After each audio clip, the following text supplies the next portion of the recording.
Let's talk about it with Mayor McTizic. Well, welcome everyone to a new edition of Let's Talk About It. I'm Mayor McTizic, excited to have you here.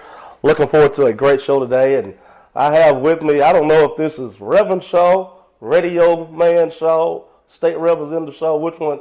I don't want to speak to the radio man. I'm Johnny Shaw, okay? Johnny Shaw, okay. Yeah. Because let's see, if I was speaking to the radio man, I have to pay you for that time. Of course you'd have to pay me for that. And then I guess if it was Reverend Shaw, I have to raise the offering after you. You would have to raise it off. You on target, man. So I'm just going to speak to State Representative Johnny Shaw today. You then. probably still need to raise it off. I still need to raise. Well, good. Hey, it's good to have you here. Excited. It's good to be here. Well, Yeah, looking forward to just talking to you about some things that you've got done for us. And let's see, you've been representing the 80th district for, was it 21 I'm starting years? my 23rd year this year. 23rd year. 23rd. This is the first, just finished the first half of the 113th General Assembly. Now, I will tell you this, we did a shortcut this year. This is the first time I've ever seen us quit in 27 days. We only did 27 legislative days this session. Wow. So we got to go back and do 63 legislative days next year, which is January 10th through April or whatever, to finish the 113, because there are 90 legislative days. So you're required to do 90 days. You're required to do 90 days, and we only did 27. Now that means you got to go to the floor for 63 days when we go back to do legislation. Anytime we are making laws, that's a legislative day. Not committee days, not meeting days, but when we're actually on the floor making laws. That's probably going to be hectic for a few people. That is going to be real hectic, because we got to do that and get out and run for re-election. Wow. Yeah. What was the rush to get out? Well, it's a long story. So many things popped up at the last minute in the legislature. You know, the Tennessee 3 came up with the gun law idea, and all the people protesting. Plus, a lot of personal stuff came up in the legislature on some people, and they just kind of wanted to get out of town as quick as possible. So they went ahead and closed down. The heat was getting a little hot in the kitchen. Heat was getting hot in the kitchen, so we did 27 days and closed down and came home. Yeah. I'm glad to be home, but you know, we got to make it up next year. Right. Yeah. Well, I'll say I try not to compliment you too often, because you know you give me a hard time, so I have to return it to you. But I'm proud to have you representing Hardeman County, West Tennessee. You do a good job, and you know I ain't gonna get too deep into telling you that, but I know, because you know that'll swell my head. You know it will. Yeah, I didn't think it could get any bigger. Same here. I really want to thank you for a job well done in Bolivar. Of course, I'm sure I could have done it better, but you know. I'm happy. If I had to pick somebody to run against, it probably wouldn't be you. Now that is a compliment. That's a compliment. Well, we'll take some time before we talk about some of the bills you've passed. I want to talk about some of the stuff that you've done previously that probably a lot of people are not aware of. One of the biggest things, and we can talk about it some, what you've done this year with it, our downtown development cooperation grant, the pilot grant that we've received. That's probably over $7-8 million that has went back into downtown Bolivar because of that. And I just want to say thank you for that. A lot of people probably don't even realize what that legislation done for our community. So, I mean, could you expand on sort of how that process started? I can. You know, we started that way back, and that's probably one of the biggest projects that I brought home. Well, no, not the biggest, but it's been one of the biggest projects that affected us locally right here in Bolivar, and that was the Downtown Revitalization Grant. You remember when we started that, 6 cities in Tennessee, 2 in West, 2 in Middle, and 2 in East, was involved in the ECD grant. And of course, we got it here in Bolivar, and it's been a real success. I know the Downtown Revitalization folks have done well with it. And the idea was to rebuild downtown, facades on the buildings, hire local contractors, street curbs, all those things. And I think that you guys have done an excellent job with it. And what I tried to do this year was to take the stop date off of it, which is Right. 28, 23, Right. 28. Expirations in 28, right? But when I brought it up and everybody realized again we were getting it, everybody said, "Whoa, I want one of those." Right. But they're not quite available right now. It was something we did through ECD some years back. So I had to pull it back because they were putting an amendment on the bill to say, no, we want everybody to get one. And what we're going to do is we're going to stop it after this year. And everybody's going to have to start applying for the grant. Right. And I didn't want to hurt us because we're good until 28. Right. So I thought rather than us applying, why don't we just keep it until 28 and see what we can get And then done, we'll do that, yeah. maybe before, you know. Right. And 28. then and to explain to all the Yeah. listening audience, basically Yeah. what happens, that 10 cent, well, it's like 9.75 of that Yeah. state sales tax that goes to the state. The Yeah. state gives that portion back to Bolivar Yeah. to spend downtown on events, on downtown development. and All of things the like events that. you've been having on Court Square and Right. all, yeah, they come from the grant. Yeah, Yeah, so it's so- been a big success. Yeah, so I just, like I said, thank you for that. Sure, And sure. doing that. And then something else I wanted to mention. I know that we just went through the redistricting. You right now you have Hardeman and some of Madison, but your territory has expanded some Oh yeah. recently. So could you sort of expound on that now? Yeah, this last January I started the new district, which now puts me back where I actually started 23 years ago, Haywood, Hardeman, and Madison. Haywood County, of course, I didn't have but only 290 constituents in Haywood County 23 years ago. This time, Haywood County only has 17,000 constituents, 17,000 plus. I've got 12,000. Okay, so I've you got all the majority of Blue Haywood. Oval area, Stanton, Brownsville, all of that area is mine now, 12,000 constituents in Haywood. All of Hardeman except for Cross 57 between the line, the Mississippi line and Hardeman County. You know, Ron Gant has that little small area. And then I've got still what I had in Madison. So I've got 3 counties. My district is made up of 3 counties. And it is a lot of territory to get over and a lot more people.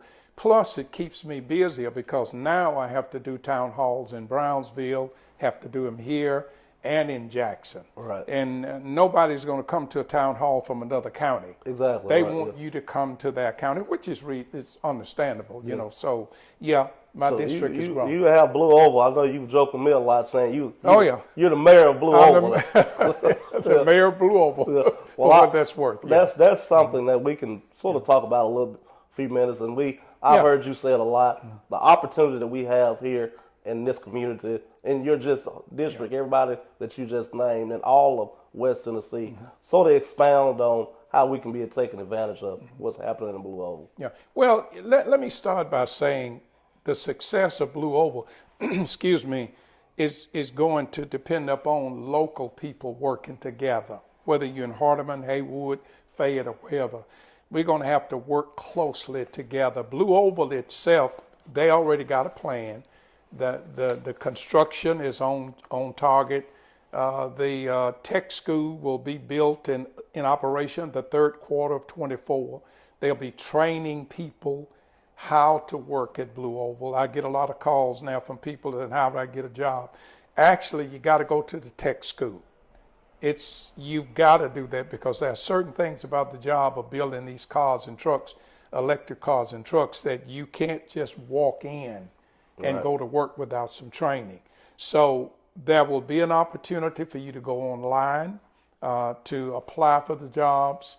Now you got to be computer savvy. You got to go online and apply. These are not jobs that you just walk in and fill out an application. You got to go online. But the construction is on target. The steel is coming out of the ground. Man, that building is massive. It's massive. They'll start production like in 25. It is going to be good for all of our communities because Blue Oval was, the whole idea behind Blue Oval was to make sure that rural Tennessee get a boost and get a lift for economic and community development. So And right now they're courting 8th graders because by the time they start production, 8th graders will be finishing high school. Right. So, you know, a high school student don't have to leave home. You can stay home, make $70,000, $80,000 or more, depending on what you're doing, and never leave home. Right. So it's an opportunity for our communities to remain intact, if you will. Students don't have to leave home and go to another city to get a job. It's just so many opportunities that's going to be available. It's enough, Mr. Mayor, for everybody if we all work together. No need to be greedy about anything. Blue Oval has already looked out and looked around, and they understand and they're willing and know that they want to be an asset, if you will, to every community around them. Right. Whether you're 45 minutes away, whether you're 10 minutes away. So we can expect some great things to happen for Blue Oval, but now what I will tell you is it's going to bring a change.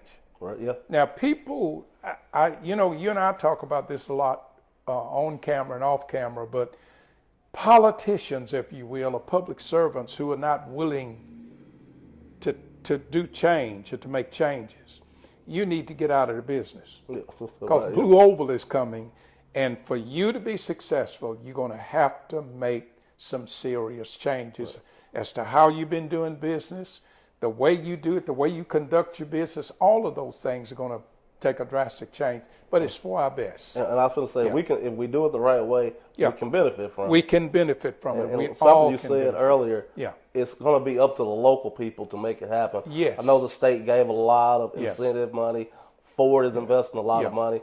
But, you know, when the dust settles in 25, it's going to be the folks that's living here. $56+ billion investment. Yeah. Big investment. Right. So, a lot of money. Yeah, So a lot of money. We're excited. Thank you for your support on that. But we're going to take... and let me say this real quick. Now, Blue Oval consists of Ford producing cars and SK making the batteries. Right. It's a cooperative effort. It's a partnership effort. Right. Yeah. And SK Innovations also, they're hiring as well, like you said, on the battery side of it. Yes, and a lot of suppliers are going to be there. So opportunities. I heard one number, they estimated over 30,000 job opportunities in 10 years with the suppliers. That's a lot of jobs, a lot of people. So it is. Yeah. Well, if you want to find out more information, you can reach out to Mr. Shaw's office or my office, and we can connect you. We're going to take a break. When we come back, we're going to talk about some bills that Mr. Shaw got passed this year. I'm excited, been enjoying you so far. So we're going to take a break and hear from our media sponsors, Mr. N. Wellens and the Ball Central media team, and we'll be right back with Let's Talk About It.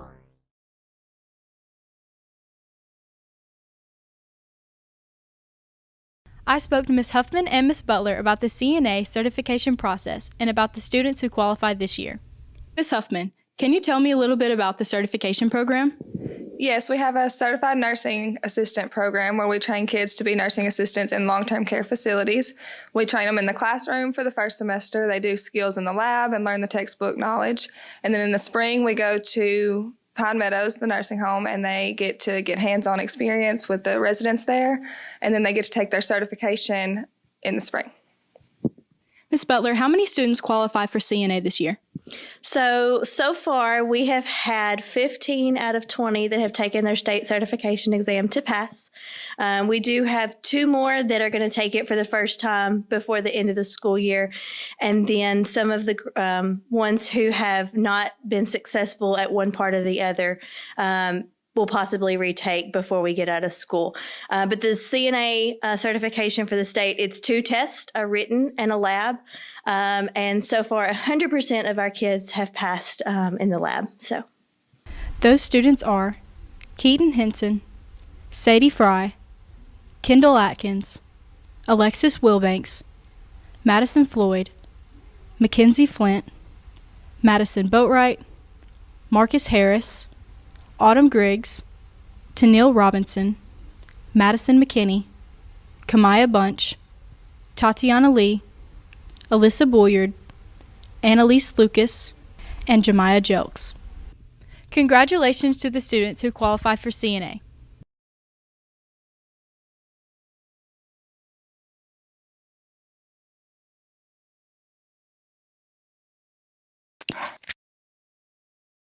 We're back here with Let's Talk About It with our honorable guest, the Honorable Representative Johnny Shaw, and been enjoying you so far. And you said 23 legislative days. Is that the shortest one? That's the shortest I've ever witnessed. Because normally what we try to do is about half. We try to do like 40 or 45 days each session. You know, that way if we do 40, we got a few more to do next time, or if we do 45, we got less to do next time. Right. You know, But you in the 23 days that you were there, you were able to get some legislation. I had some bills. One of the bills we talked about, the downtown revitalization, which I took off notice. Also had a bill that did not get passed that was providing psychological help for all youth who are in any kind of detention, which I thought was good because, you know, it kind of coincides with gun violence, you know, because gun violence, a lot of gun violence issues has to do with mental health issues. And we're trying to get people's minds settled the best we can in whatever way we can. However, that was pretty expensive and the state said no. I don't know why they said no, because we just passed a $56+ billion budget again this year. Now, the difference in this budget than last year's budget, which was 56, $10 billion of this 56 billion come from more of state dollars, less federal dollars and more state dollars, which means that the state of Tennessee is doing very well. I mean, just doing excellent. In fact, we have enhanced our rainy day fund, got a lot of money in rainy day, so Tennessee is a good place to be right now. Economic, community development, jobs available. The state is in good shape financially. We do have to go back, and I didn't talk about this, but we're probably going to go back and pass, or have to go back and deal with some kind of gun laws. All right. Now, I've heard them talking about Governor calling a special session. And I got to tell you, you know, that's an issue that frightens everybody, because we always want to preserve the Second Amendment rights for people. But I will admit, we do need some common sense gun laws. And to tell you to pass common sense gun laws, I would hate to say this, but I got to say it. I'm still predicting there's going to be mass shootings because too many people have already gotten guns. They're already out there. And some of them, we don't know where they are. Now, the governor's red flag bill will deal with if we know people who maybe got some mental issues and, you know, don't get along with folks very well. He's suggesting we pass something where we could pull those guns away. But think about what kind of violence that could create when you go to saying, hey, we coming to get your gun. Right. You know, that are they going to really willingly give them to you? Right. Will you willingly do that? But we're going to have to go back and pass some kind of common sense gun laws. And I'm not going to get into what those are. I will just say that what I vote for will be something that makes sense. And at the same time, it will preserve the Second Amendment rights as far as I'm concerned. Now, in that $56 billion budget, we did a lot of things that I think that are going to be good for our citizens statewide, starting in August through October. Those are 3 growth-for-free months, $4 billion in taxes that we're going to give back to our people because we've done very well. So you're going to get a good tax break on groceries. As far as here in Hardeman County, Western Mental Health is going to get a brand new kitchen. Right, yeah. And right now they're using like a mobile trailer kitchen. Yeah, right now it's mobile, but they're going to build it, and we're going to get an opportunity to build it and name it after Ray Wilkes. Awesome. Yeah, you know, Ray was very devoted before he passed away. That's going to happen here in Hardeman County. The tax cuts, we're going to get the tax cuts. Of course, our teachers all over the states is going to get a little more money, going to get a raise. State employees going to get a raise. And I believe, which I'm excited for the teachers, but 4 years from now, starting teachers will be making $50,000. Now that's good, but 4 years from now, I got to admit, $50,000 is not that much money. Exactly. They're going to still be struggling. 4 years from now. Yeah, 4 years, because $50,000 is not too much right now. You know, so 4 years from now, you can expect that is going to still be a struggle for teachers, but they're going to get that. Like I think I mentioned the kitchen at Weston. There's another. Oh, and by the way, I would tell you that our local roads going to get a lot of money this year. Yeah. Local roads. Now this calls for matches, but Hardeman County is going to get $3.3 million, not billion, but $1 million in money to build our local roads. So, right. State Street 8, we talked about that a couple of shows back. I had Casey Swift, and we mentioned that, and that's going to be good for the county as well as the municipality. State 8 roads and all the roads, and then Haywood's going to get 2.9 with their match, and Madison's going to get 3.9 with their match. Now that's for local and state aid roads. You know, we still talking about the public. We passed it, the public partnership, the public-private partnership, where people are going to be building these extra fast lanes on the interstate. Right. Now, the express lanes, express lanes, that's going to cost you some money to drive on it. Right. They say it's not a toll. I don't know how you separate that from a toll. Right, yeah. But the governor calls it something else, and whatever he calls it, I'll give him his dues for it.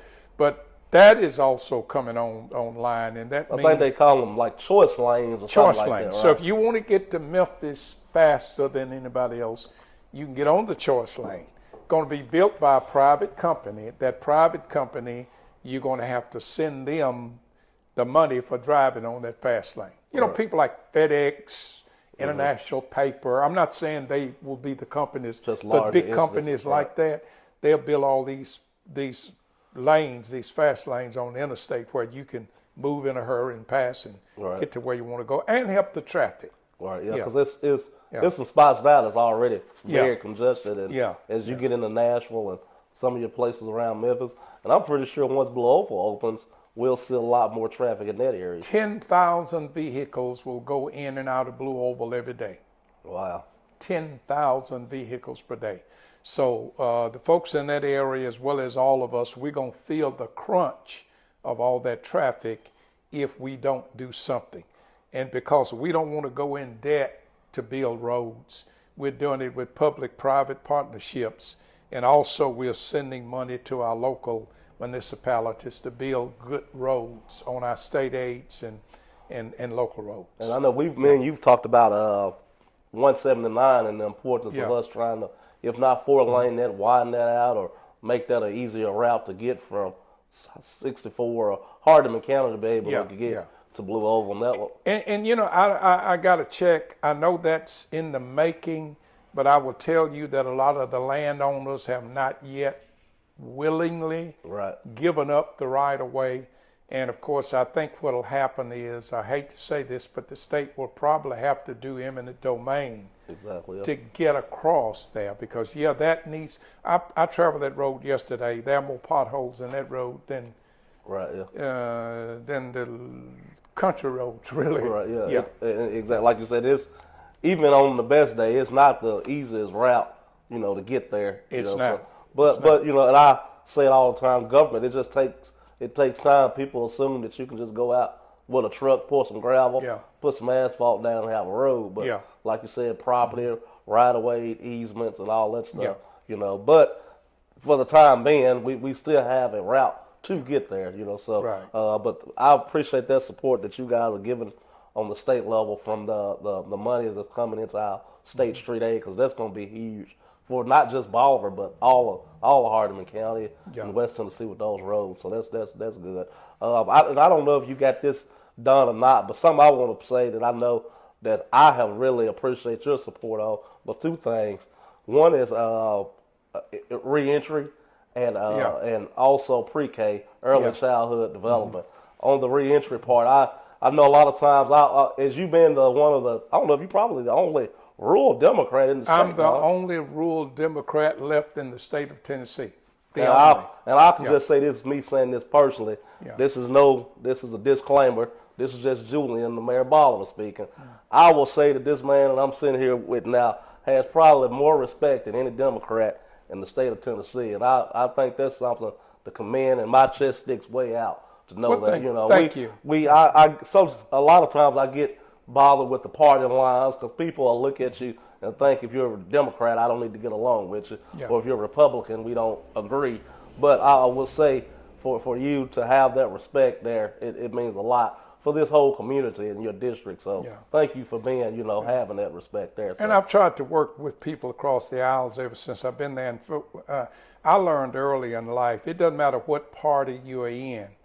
Your responsibility is not to be a Democrat or Republican. Your responsibility is to serve people. Right. And that's what I've tried to do, is to serve people. And I don't care who you are. If you live in my district or if you call me, I'm going to help you if I can. It doesn't matter. Party lines, a party has nothing. You got to identify with something, true enough, but that doesn't mean anything. I'm a servant of the people, and that's what's important. And Mr. Mayor, one other thing I want to say before we get out of time, that the Tennessee Department of Environmental and Conservation, the acronym is TDEC. They have announced that their grant totaling more than $232,709,000,000, and of course this District 80, got $13,275,900,000 something of that money, and of course that means that your city, your city is going to profit from that.